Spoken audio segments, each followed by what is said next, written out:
পৌষ শুরু না হলেও শীত পড়তে শুরু করেছে উত্তরের জেলা দিনাজপুরে। তাপমাত্রা নেমেছে 16 ডিগ্রিতে।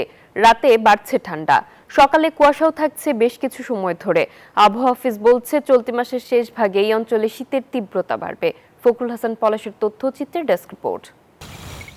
ঘাসের ডগায় শিশির বিন্দু জানান দিচ্ছে শীতের আগমনী।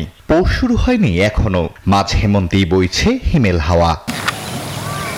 সকালবেলা কিছুটা দেরিতে কুয়াশার চাদর ভেদ করে উকি দিচ্ছে সূর্য। আলোর অপেক্ষা যেন পানকৌড়িদেরও।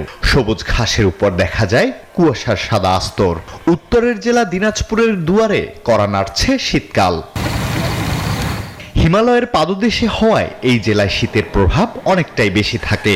এখনই সন্ধ্যা থেকে কিছুটা তাপমাত্রা কমতে শুরু করে এবং রাতে ভালোই শীত অনুভব হয়। কয়েকদিন থেকে শীতের প্রভাবটা একটু বেশি মনে হচ্ছে।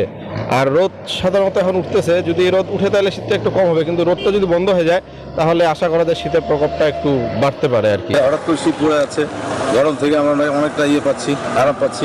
তবে শীত এলেই কষ্ট বাড়ে খেটে খাওয়া মানুষের। পায়ের ব্যথা, সব শরীরের ব্যথা, জ্বর আসি যায় ঠান্ডায়। ঠান্ডা পড়লে সমস্যা হয়, খুব ঠান্ডা লাগে, শীত লাগে। শীত কালকে থেকে একটু বাড়ছে, আজকে একটু বেশি শীত।